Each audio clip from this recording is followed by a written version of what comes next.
है आप सभी लोगों का आपके अपने YouTube चैनल सची क्लासेस में। दोस्तों आज की इस वीडियो में हम जानने वाले हैं प्रकाश के गुण के बारे में और प्रकाशित माध्यम के बारे में।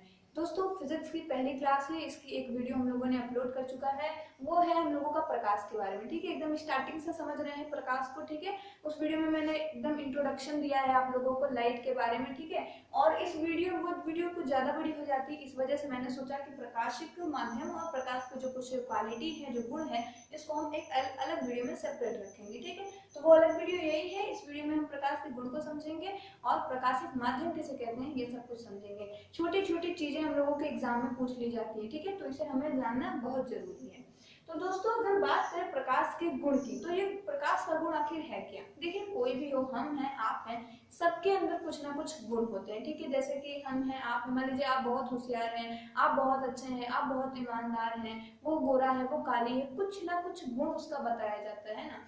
तो उसी तरीके से प्रकाश जो लोगों का लाइट है उसका भी एक गुण होता है। एक नहीं, मतलब कई सारे गुण होते हैं। क्या होता है वे देखेंगे। तो प्रकाश के भी गुण होते हैं। तो अभी हम यही जानने वाले हैं कि प्रकाश क्या क्या गुण होते हैं प्रकाश के। ठीक है, तो जो सबसे पहला गुण है प्रकाश का, कि प्रकाश स्वयं यानी खुद में अदृश्य यानी कि देखा नहीं जा सकता। ठीक है, देखिए स्वयं मतलब होता है खुद में, अदृश्य, दृश्य मतलब जिसे देखा जा सके, अदृश्य मतलब जिसे देखा न जा सके। ठीक है, तो जो प्रकाश है ना वो एक स्वयं अदृश्य ऊर्जा है। ठीक है, प्रकाश स्वयं अदृश्य ऊर्जा है, यानी कि उसे हम देख नहीं सकते, प्रकाश को हम नहीं देख सकते हैं, लेकिन उसकी सहायता से हम वस्तुओं को देख सकते हैं। ठीक है, प्रकाश को नहीं देख सकते लेकिन उसकी सहायता से, उसकी हेल्प से हम वस्तुओं को देख सकते हैं। ठीक है, उसके बाद जो अगला पॉइंट है कि इसे संचरण यानी कि एक जगह से दूसरी जगह जाने के लिए किसी माध्यम की जरूरत नहीं पड़ती। जैसे हमें, आपको, किसी को भी एक जगह से दूसरी जगह जाने के लिए बस, टेम्पो या फिर किसी भी साधन की जरूरत पड़ती है। ठीक है, क्योंकि हम उतना लंबा रास्ता तय नहीं कर पाते हैं। लेकिन जो प्रकाश है इसे कितना भी लंबा दूर जाना पड़े, लेकिन इसे किसी साधन की, यानी कह सकते हैं किसी माध्यम, यानी कि जिसके द्वारा कुछ काम किया जाए। ठीक है, तो किसी भी माध्यम की जरूरत नहीं होती है, वो खुद ही चला जाता है, किसी भी माध्यम की जरूरत नहीं होती है। ठीक है, अगली बात है कि जो प्रकाश है वो सीधी रेखा में गमन, गमन मतलब होता है घूमना। ठीक है, चलना फिरना। तो जो प्रकाश है वो सीधी रेखा में गमन करता है। इसका मतलब ये है कि जब प्रकाश किसी भी, मतलब प्रकाश स्रोत से निकलता है, जैसे सूर्य हुआ, और तारे हुए, चंद्रमा हुआ, बल्ब हुआ, कुछ भी हुआ, उससे जब प्रकाश निकलता है ना तो वो टेढ़ा मेढ़ा नहीं निकलता है। वो जब भी निकलेगा आप देखेंगे बिल्कुल सीधा निकलेगा। ठीक है, खैर दिखता तो नहीं है, लेकिन कहने का मतलब है कि जो प्रकाश है वो हमेशा सीधी रेखा में गमन करता है। ठीक है, देखिए प्रकाश कभी भी, बल्ब हुआ, कुछ भी हुआ, उससे निकलेगा तो बिल्कुल सीधा निकलेगा, कभी टेढ़ा नहीं निकलेगा। हाँ ये होता है कि मान लीजिए इधर बल्ब से निकला, यहाँ जाके टकराया, टकरा के वो मुड़ेगा, लेकिन जब मुड़ेगा ना तब भी वो जो है सीधा ही रहेगा। ये कहने का मतलब नहीं है ऐसे वैसे चल चल के आता है, नहीं, वो बिल्कुल सीधा चलेगा। ठीक है, यही बोलना चाह रहा है। अब बात आ रही है, चौथा पॉइंट है कि निर्वात में प्रकाश की चाल। ये क्या बोल रहे हैं भैया? निर्वात मतलब ये होता है जहां कुछ भी ना हो, यानी कि जहां हवा भी ना हो। तो आपके माइंड में आएगा कि यानी कि अंतरिक्ष।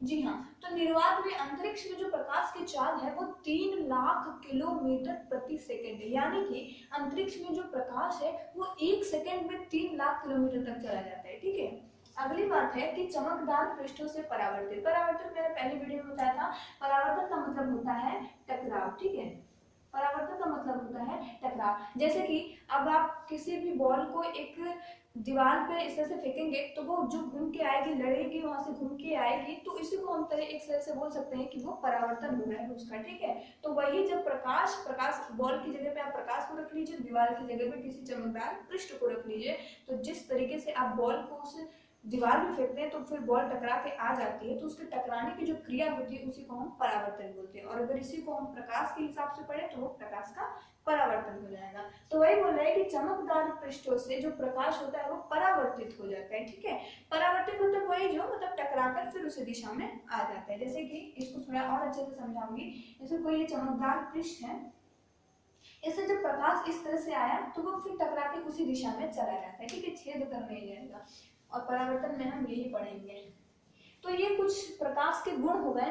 अब हम बात करते हैं प्रकाशिक माध्यम के बारे में। तो आइए समझ लेते हैं प्रकाशिक माध्यम के बारे में। तो दोस्तों बात करते हैं प्रकाशिक माध्यम की। ठीक है, तो देखिए प्रकाशिक माध्यम उसे कहते हैं जिस माध्यम से हमारा प्रकाश गुजरे। ठीक है, उसे ही हम लोग क्या कहते हैं, प्रकाशिक माध्यम कहते हैं। जो प्रकाशिक माध्यम होता है वो 3 प्रकार का होता है। एक होता है पारदर्शक, ठीक है, और दूसरा होता है अपारदर्शक, और तीसरा होता है पारभासक। ठीक है, ये सारे माध्यम है प्रकाश के। तो देखिए अब हम ये समझेंगे कि इन तीनों माध्यमों में से प्रकाश किस तरीके से गुजरता है। ठीक है, तो बात करेंगे अगर पारदर्शक माध्यम की, तो इसमें जो है ना प्रकाश का अधिकांश भाग गुजर जाता है। ठीक है, पारदर्शक माध्यम में जो है प्रकाश ज्यादातर गुजर जाता है। जैसे कि हम देख सकते हैं, मान लीजिए इसका उदाहरण हो जाएगा आपका जल हो जाएगा और आपका वायु हो जाएगा। ठीक है, ये सब कुछ जो है प्रकाश के पारदर्शक माध्यम में, इससे जो प्रकाश है वो ज्यादातर इस पार से उस पार गुजर जाता है। ठीक है, अगला होता है अपारदर्शक।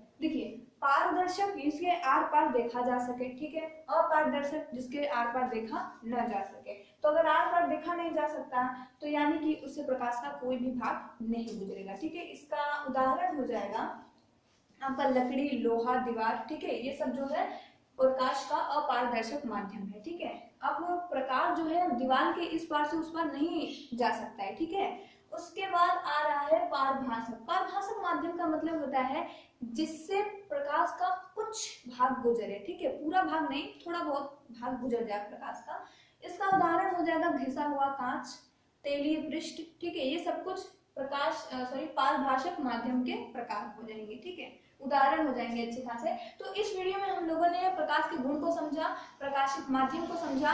अगली वीडियो में और जो चीजें रह गई हैं उन्हें समझेंगे। तो मिलते हैं अगली नई वीडियो में, तब तक के लिए जय हिंद, जय भारत।